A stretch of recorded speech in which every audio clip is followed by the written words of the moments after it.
નમસ્કાર વિદ્યાર્થી મિત્રો, જ્ઞાન વૃક્ષ પર તમારા સૌનું ફરી એકવાર સ્વાગત છે. જીપીએસસી જેવી પરીક્ષાઓ માટે આંતરરાષ્ટ્રીય સંબંધો અને વિજ્ઞાન ટેકનોલોજીના દૃષ્ટિકોણથી આજે આપણે એક એવા વિષય પર ચર્ચા કરવાના છીએ જે ખૂબ જ મહત્વપૂર્ણ છે.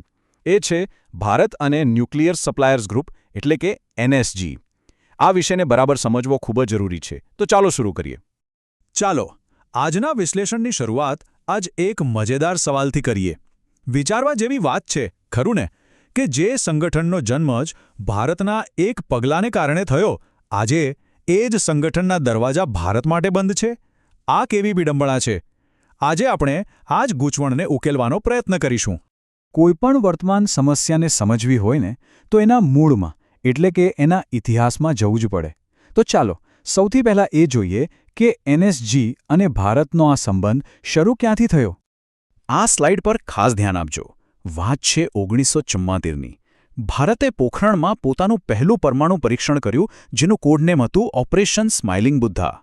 આ પરીક્ષણથી આખી દુનિયામાં જાણે કે ભૂકંપ આવી ગયો. અને એના જ રિએક્શનમાં ભવિષ્યમાં કોઈ બીજો દેશ આવું ન કરે એ માટે એ જ વર્ષે એનએસજીની સ્થાપના કરવામાં આવી. મતલબ કે એનએસજીના જન્મનું કારણ જ ભારત હતું. તો આ એનએસજી છે શું? ચાલો એકદમ સાદા શબ્દોમાં સમજીએ. સમજી લો કે આ 48 શક્તિશાળી દેશોનું એક ક્લબ છે, એક એવું ગ્રુપ જે ગેટકીપર જેવું કામ કરે છે. એ નક્કી કરે છે કે પરમાણુ ટેકનોલોજી, યુરેનિયમ જેવી સામગ્રી કોને આપવી અને કોને નહીં. એમનો મુખ્ય હેતુ એ છે કે આ ટેકનોલોજીનો ઉપયોગ વીજળી બનાવવા જેવા શાંતિપૂર્ણ કામો માટે થાય, બોમ્બ બનાવવા માટે નહીં. દાયકાઓના પ્રતિબંધો પછી વર્ષ 2008 ભારત માટે એક ગેમ ચેન્જર સાબિત થયું. ભારતના એકદમ સ્વચ્છ રેકોર્ડ અને જવાબદાર વર્તનને જોતા અમેરિકાના પ્રયત્નોથી એનએસજીએ ભારતને એક ખાસ પ્રકારની છૂટ આપી. આ ભારતની બહુ મોટી રાજદ્વારી જીત હતી. આ છૂટને કારણે જ ભારત એનપીટી પર સહી ન કરી હોવા છતાં બીજા દેશો પાસેથી પરમાણુ ટેકનોલોજી અને ઈંધણ ખરીદી શકે છે. હવે તમારા મનમાં સવાલ થતો જશે કે ભાઈ, જો 2008માં આપણને વ્યાપાર કરવાની છૂટ મળી જ ગઈ તો પછી આટલી બધી માથાકૂટ શા માટે? શા માટે આપણે એનએસજીનું કાયમી સભ્ય બનવા આટલા પ્રયત્નો કરી રહ્યા છીએ? ચાલો આના પાછળના કારણોને ઊંડાણપૂર્વક સમજીએ. આ મુદ્દો પરીક્ષા માટે ખૂબ જ મહત્વનો છે. ધ્યાનથી સમજજો. અત્યારે ભારતની સ્થિતિ કેવી છે? એક નિયમ પાળનાર એટલે કે રૂલ ટેકર જેવી. મતલબ કે એનએસજી જે નિયમો બનાવે એ આપણે ચૂપચાપ પાળવા પડે. પણ જો ભારત પૂર્ણ સભ્ય બની જાય તો એ નિયમ બનાવનાર એટલે કે રૂલ મેકર બની જશે.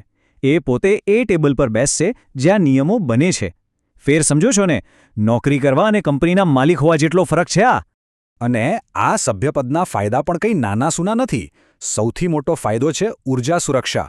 આપણા પરમાણુ પ્લાન્ટ્સ માટે યુરેનિયમનો પુરવઠો ક્યારેય અટકશે નહીં.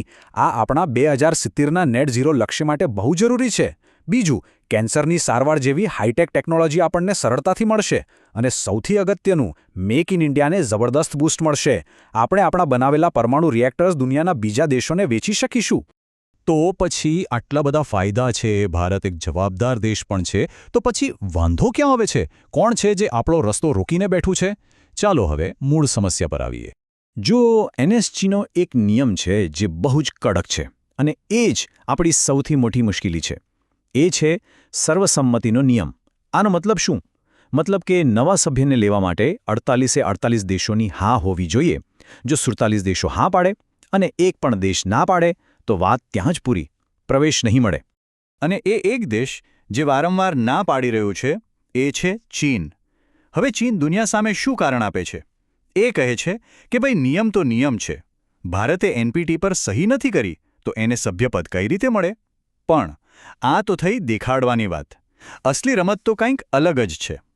ચીનનો છુપો એજન્ડા એ છે કે જો ભારતને પ્રવેશ મળે તો તેના મિત્ર દેશ પાકિસ્તાનને પણ સાથે સાથે પ્રવેશ આપો. ભલે પછી પાકિસ્તાનનો પરમાણુ ટેકનોલોજી ચોરવાનો અને વેચવાનો રેકોર્ડ ગમે તેટલો ખરાબ કેમ ન હોય. આ કીવર્ડ યાદ રાખજો, પરીક્ષામાં કામ લાગશે. ચીનની આ જે ચાલાકીભરી રણનીતિ છે ને, એને 2 સ્ટેપ એપ્રોચ કહેવાય છે. મતલબ કે ભારત અને પાકિસ્તાન બંનેની અરજી પર એક સાથે જ વિચાર થવો જોઈએ. આ રીતે તે જાણી જોઈને ભારતના મજબૂત કેસને પાકિસ્તાનના નબળા કેસ સાથે જોડીને આખી પ્રક્રિયાને અટકાવી દે છે. તો સવાલ એ છે કે ભારત આ એનપીટી પર સહી કેમ નથી કરતું? શું કારણ છે? જુઓ, ભારતનું સ્ટેન્ડ એકદમ ક્લિયર અને સિદ્ધાંતો પર આધારિત છે. ભારત માને છે કે એનપીટી ભેદભાવવાળી સંધિ છે. એણે દુનિયાને 2 ભાગમાં વહેંચી દીધી છે. 5 દેશો જે કાયદેસર રીતે પરમાણુ હથિયાર રાખી શકે છે અને બાકીના બધા દેશો જે ન રાખી શકે. ભારત આ પ્રકારના પરમાણુ રંગભેદને સ્વીકારતું નથી. ભલે એનએસજીમાં ચીન અડચણ નાખતું હોય, પણ એનો મતલબ એ નથી કે દુનિયા ભારત પર વિશ્વાસ નથી કરતી. ચાલો હું તમને બતાવું કે ભારતે બીજા મોટા મંચો પર કેવી રીતે પોતાની ધાક જમાવી છે અને પોતાની જવાબદારી સાબિત કરી છે. આ ટેબલ જુઓ. આના પરથી આખી વાત સ્પષ્ટ થઈ જશે. દુનિયામાં ખતરનાક હથિયારોના પ્રસારને રોકવા માટે મુખ્યત્વે 4 ગ્રુપ છે. અને જુઓ, ભારત એમાંથી 3નું સભ્યપદ મેળવી ચૂક્યું છે. 2016માં MTCR, 2017માં વાસેનાર અને 2018માં ઓસ્ટ્રેલિયા ગ્રુપ. આ શું સાબિત કરે છે? આ સાબિત કરે છે કે દુનિયા ભારતને એક જવાબદાર દેશ તરીકે જુએ છે. હવે બસ એક જ કિલ્લો સર કરવાનો બાકી છે, અને એ છે NSG. ચાલો તો હવે આખા ટોપિકનું ફટાફટ એક રિવિઝન કરી લઈએ. જે પોઈન્ટ્સ હવે હું કહીશ એને મગજમાં બરાબર ફિટ કરી લેજો. પ્રિલિમ્સ અને મેન્સ બંનેમાં બહુ કામ આવશે. એકદમ સીધો સાદો સવાલ જે પ્રિલિમ્સમાં આવી શકે. 4 ઓપ્શન આપશે અને પૂછશે કે ભારત આમાંથી કોનું સભ્ય નથી, તો જવાબ શું આવશે? હા, બરાબર, ન્યુક્લિયર સપ્લાયર્સ ગ્રુપ એટલે કે NSG. મેન્સના આન્સરમાં લખતી વખતે આ શબ્દોનો ઉપયોગ ચોક્કસ કરજો. Rule maker versus rule taker. આ લખશો એટલે તમારા જવાબની ગુણવત્તા તરત જ વધી જશે અને એક્ઝામિનર પર સારી છાપ પડશે. ભારતની તરફેણમાં સૌથી મજબૂત દલીલ કઈ છે? એ છે ભારતનો ઇમ્પેકેબલ નોન પ્રોલિફરેશન રેકોર્ડ, એટલે કે અપ્રસારનો બેદાગ રેકોર્ડ. એનપીટી પર સહી ન કરી હોવા છતાં ભારતે ક્યારેય પોતાની ટેકનોલોજી કોઈને ખોટી રીતે આપી નથી. આ વાક્ય તમારા જવાબમાં હોવું જ જોઈએ. અને જ્યારે પણ ચીનના વિરોધની વાત લખો ત્યારે તેની 2 સ્ટેપ એપ્રોચવાળી રણનીતિનો ઉલ્લેખ કરવાનું ભૂલતા નહીં. આનાથી એક્ઝામિનરને ખબર પડશે કે તમને વિષયની ઊંડી અને સ્પષ્ટ સમજ છે.